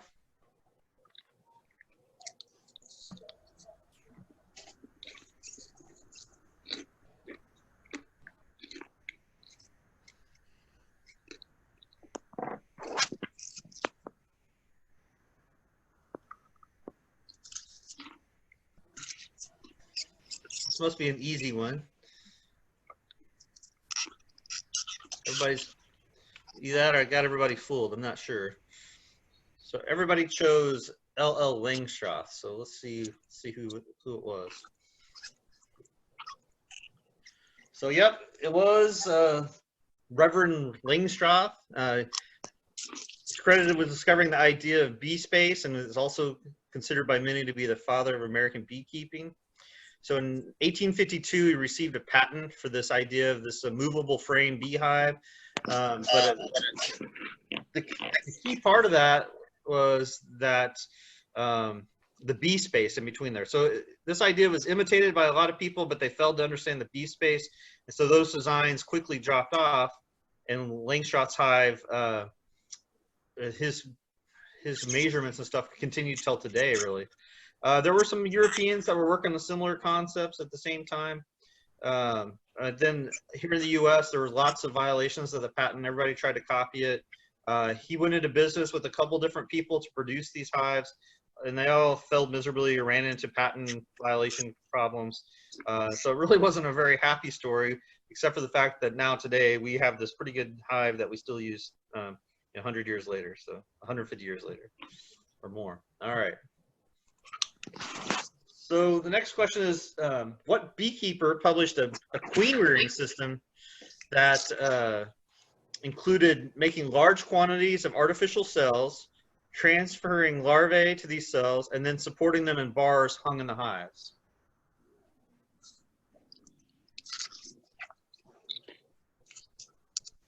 Oh, I'm not sure I ever shared the results with the previous one, but everybody chose Langstroth.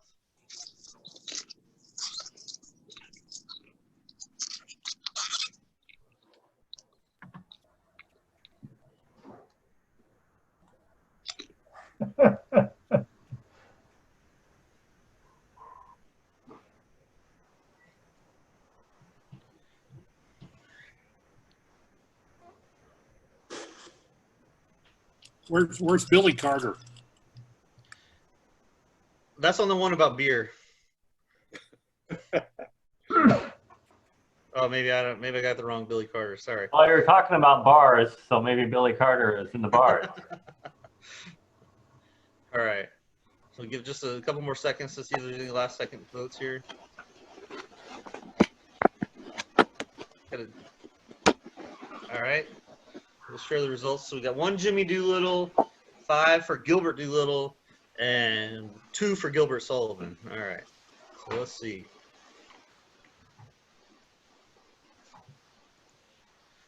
So it was Gilbert Doolittle. And over here you see Brad Price holding a frame of bees that basically following Doolittle's queen rearing method and how it's practiced today. And Brad Price pointed out to me that maybe he might be related to Doolittle because I guess they look a little bit alike. So anyway, Doolittle is considered the father of commercial queen rearing. He, I think he was better known for pulling together a bunch of other techniques from other beekeepers, maybe making some improvements to them and packaging them all together really to make his process. So he didn't really create a lot of new things, but he took a lot of ideas that were already out there, improved them, pulled them together, and made this technique for how to do queen rearing. All right, so question 7 is, what device is used by honey judges to examine the honey for crystallization or other inclusions? So think like at a state fair or something like that. If you put your honey in for judging, what are the honey judges using to examine that honey?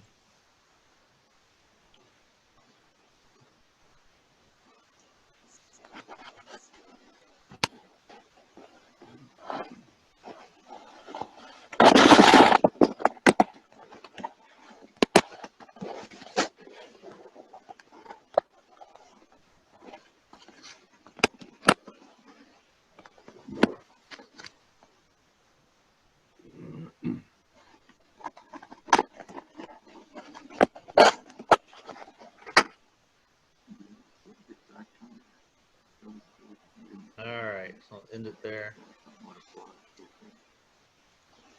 So most people picked refractometer. We had 1 for microscope and 1 for polariscope. So let's see what the answer is. The answer is the polariscope.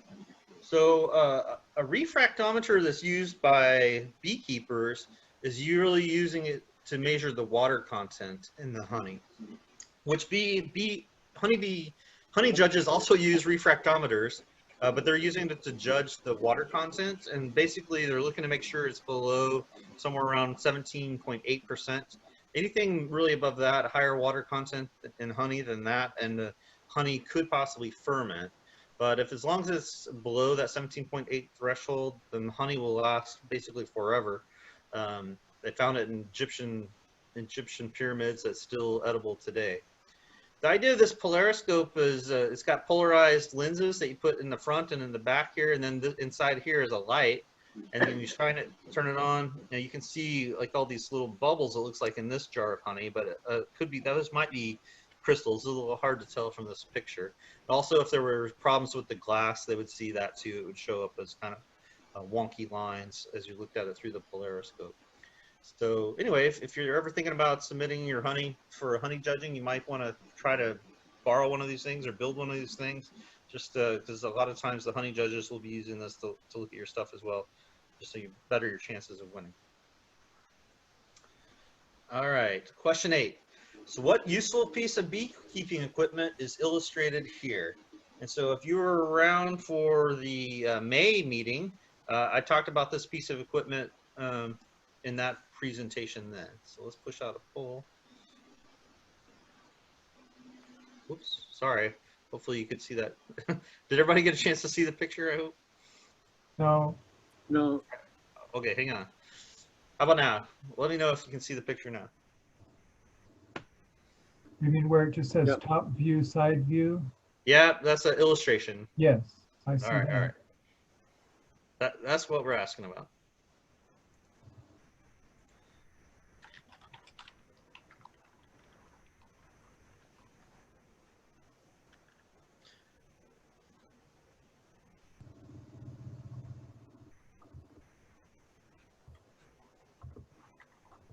Okay, we got most of the answers in. Let's give it here a second.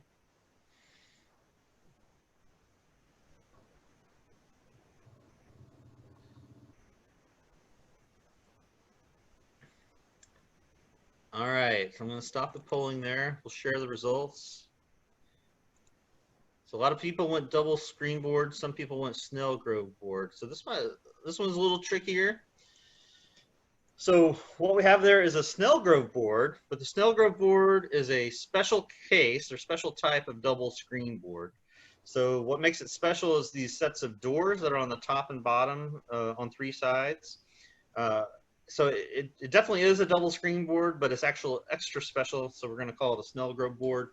And it has lots of different uses in beekeeping. So in May, I talked about swarm control and swarm prevention. And basically, there's a couple different methods that this guy named Snellgrove came up with that do different types of splits depending on the state of the hive.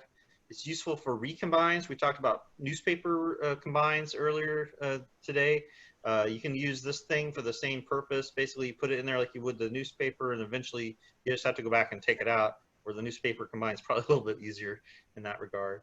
There's special ways you can use it to help with queen rearing.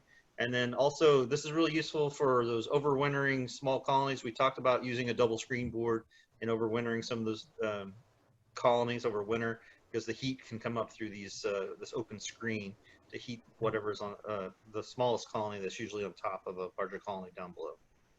All right. All right.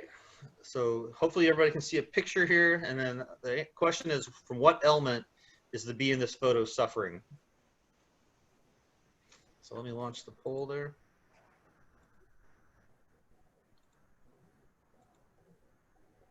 So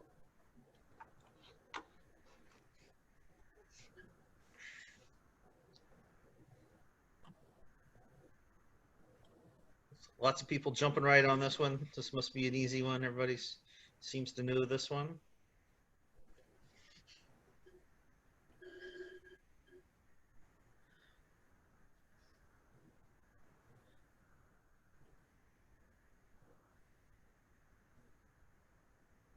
All right, got lots of answers. Got more people voting this time. All right, so I'm going to go ahead and stop it right there. We'll share the results. So most people pick deformed wing virus, a few for American foul brood, and a few for tracheal mites. So let's see what it is. So the answer is deformed wing virus. Basically, this virus causes the wings to be shriveled up. The bees cannot recover from that. They're never going to have good wings. I didn't put as a choice on the poll the varroa mites, varroa destructor, because oftentimes this disease is spread by varroa mites, and so if you have a high mite load in your hives, that's oftentimes when you see these bees with the deformed wings. Oftentimes, if you have a bad infestation of deformed wing virus, you're going to find a bunch of these bees on the ground right in front of your hive. So I don't know if they've gone out on their own or they've been kicked out, but they're on the ground. They don't have a way really to get back in the hive unless you have a ramp down to the ground. And that can be a big clue that, man, you better check your mite levels and see what you can do about treating them. Yeah, that's probably all I want to say about that. All right. So this is the last question here, and the question is, who is this handsome beekeeper? So let's push out the poll. Hopefully everybody gets this one right.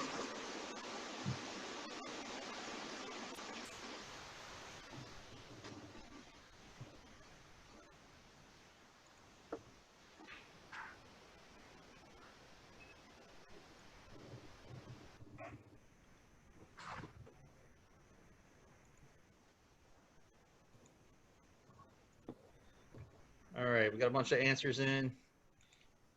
Share the results. One person thought that was Brad Pitt, so you probably need to spend a little bit more time watching movies, but let's go on and we'll see what the right answer is. Of course, that's Lynn Danzer, who's our Omaha-Bee-Club president. He's also known as Mr. Swarm, UPS Bee Man, or Casper. And I think the last time anybody saw him, he was on a ladder capturing a swarm of bees. So there you go. That was your first attempt at a quiz. So if you kept track of your results, please email those to this email address right here. And one lucky winner will be randomly selected for a nice shiny hive tool just like this one. So make sure you send your results in. And we'll figure out how to get that to you, whether it's at a in-person meeting in the future, or if that doesn't work, we'll figure out a way to mail it to you or get it to you. So you might put some information in there, like your phone number or address, if you don't think you're going to be at a future Bee Club meeting, and we'll figure it out. So please make sure you put your name in there if I can't figure it out from your email address. So that would be helpful. I'll pause it there for a second just so you can copy that address down. And then next up, hopefully you're still on, we're just going to have an opportunity for members of the board talk and see if you had any updates. So I see Bob Cook. You want to start us off with any updates you might have from the board?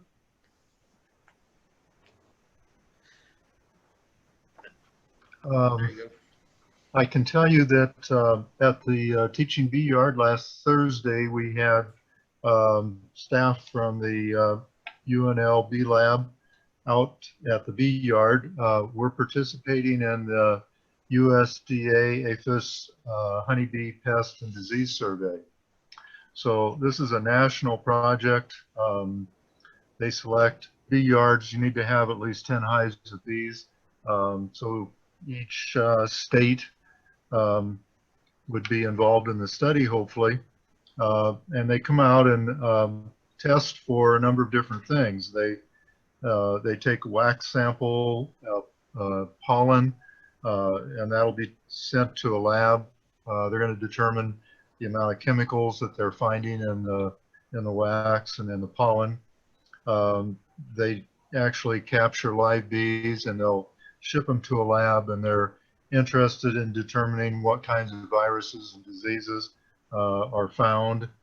They do the mite test both with the alcohol wash and the powdered sugar, and they record that information. They will, once they have done all of the testing, then they'll publish those results. So we'll have a chance to see not only what the results are for the state of Nebraska, but also for across the country. So I think they were doing 5 different bee yards in Nebraska this summer, and so teaching is one of them.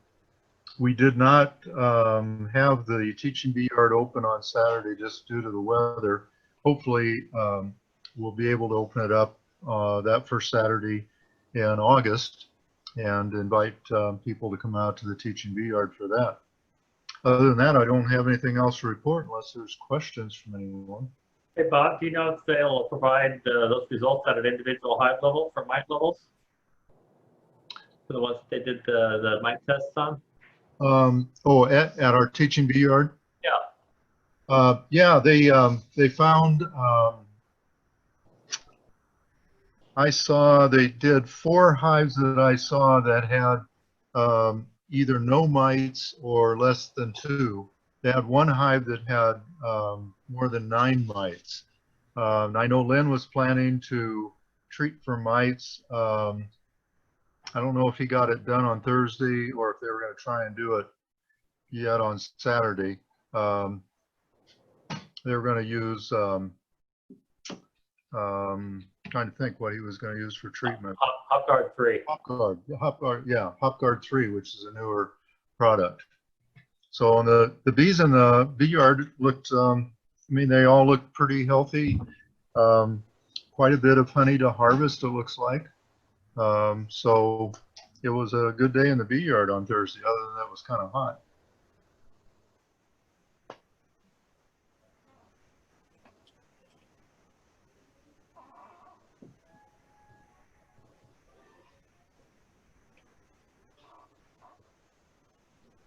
Bob, have you guys been talking about when we might actually be able to have in-person meetings? Any updates on that? I imagine it's still kind of play it by ear, but just curious. Well, it is. The extension office communicates with me on a monthly basis at least.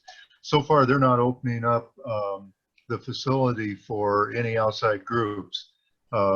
So we'll continue to stay in touch with them and see if they reach a point where they're comfortable having outside groups use the facility. Hey, Bob, I do want to get our group together to talk about queen cells at some point. Do you think we need to ask them if it's okay if we meet in the parking lot for that August meeting? Yeah, I made a note to check, and I'll do that and see if they're okay with that. I would think so, but I'll confirm that with you that it's okay.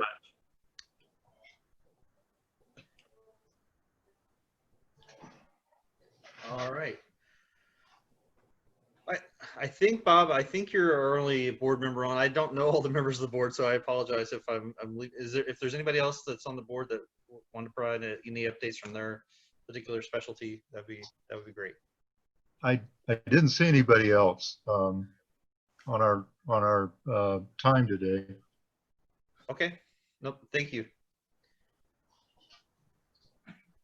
So I think the only other thing on our agenda was we had a little bit more time for question and answer. If people, I think we asked a lot of those during Brad's presentation, but if there's other questions out there that we haven't got to, now's a great time to ask them. And once we're done with that, we'll wrap it up. So if there's any other questions out there, please ask them now.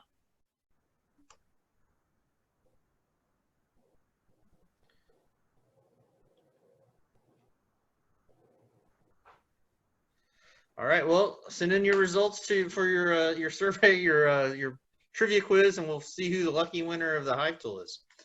Thanks everyone for attending. I appreciate your patience and trying some new stuff out there today. So I guess the other thing I would ask, well, so here I do have one question for you all. Is there topics that people would like to see, or is there anybody that's interested in presenting a particular topic? So I'll ask that question now.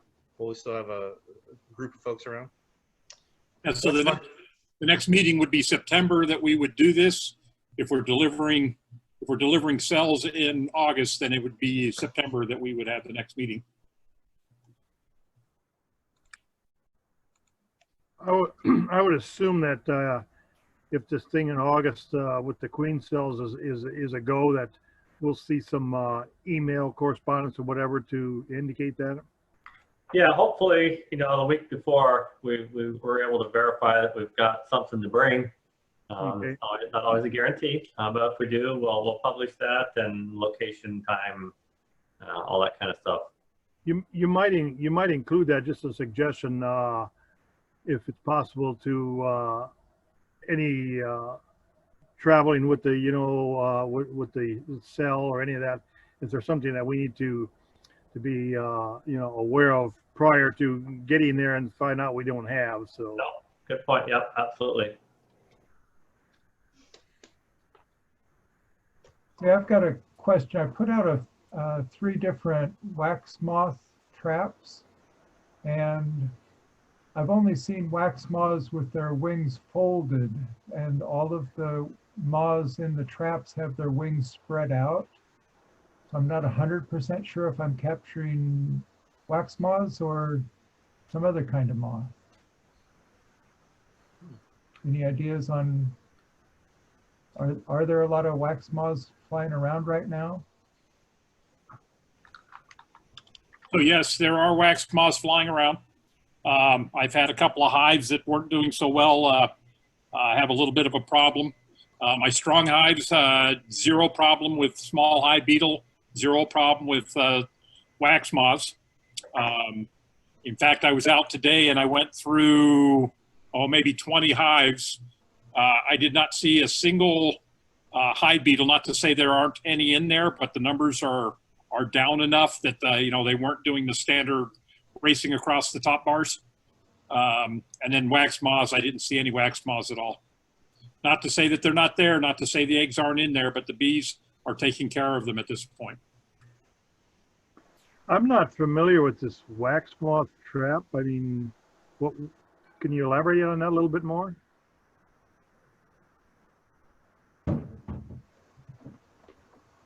I'm sorry, were you asking me a question? Someone was talking to me. Just anybody in general.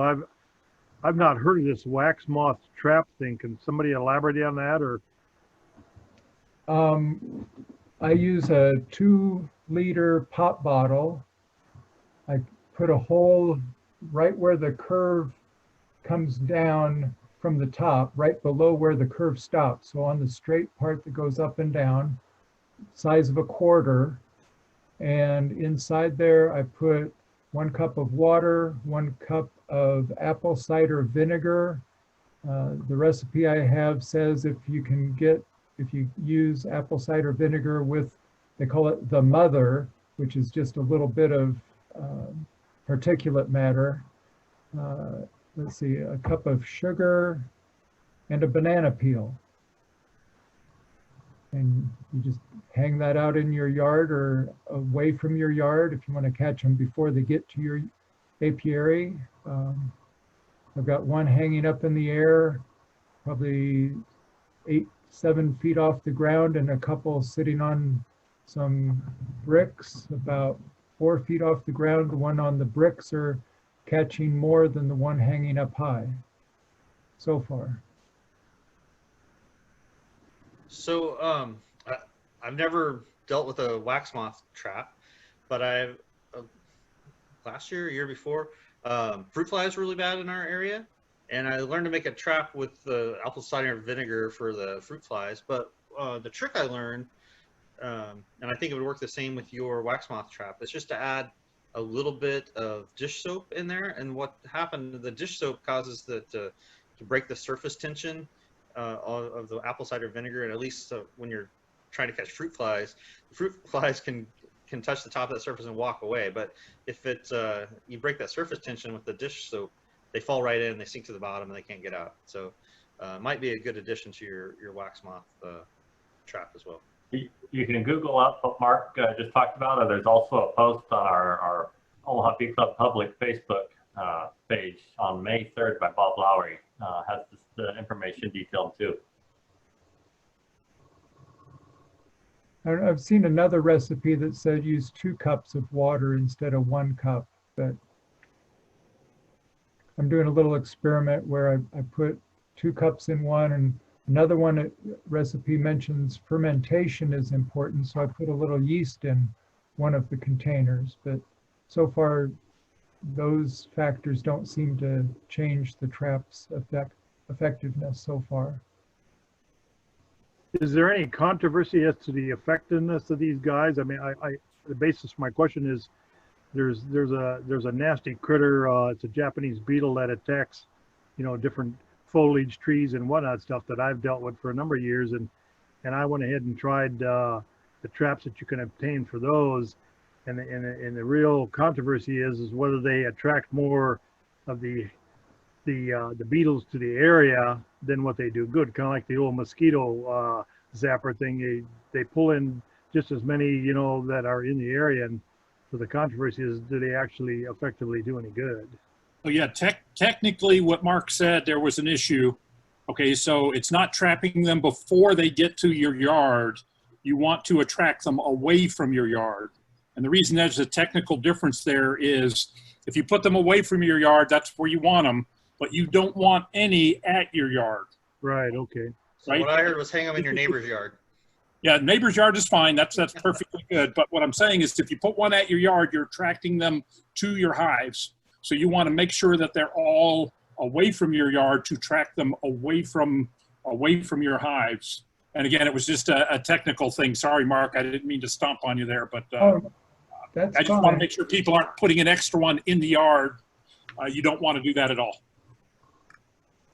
Well, I have a question. How far away do you want them? I've got a small backyard. I guess I could put them in my front yard. Is 10 feet away far enough, or how far away do you recommend, Mike? I put them as basically as far away as I can get them. I'm not limited where I'm at. I've got acres on my property, and then of course I'm in much larger bee yards. So yeah, as far away basically as you can get them. And again, it's the same thing with the old mosquito zappers. You don't put them on your back porch, you put them in the far end of your fence. So however far you can get them away, or maybe talk a neighbor into hiding one over in their yard, because they don't have to be visible. They just have to be able to be, access so you can set them up and take them back down.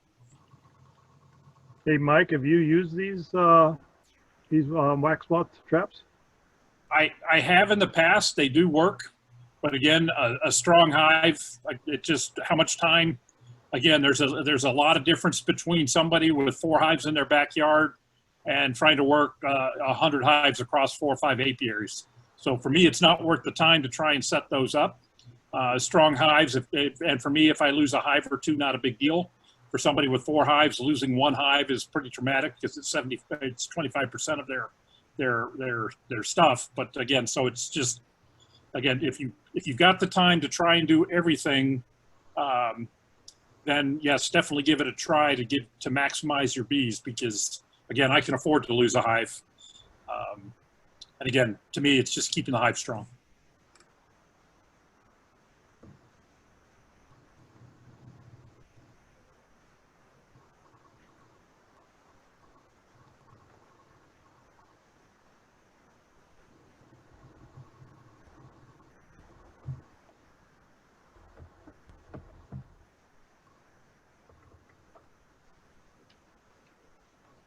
Okay.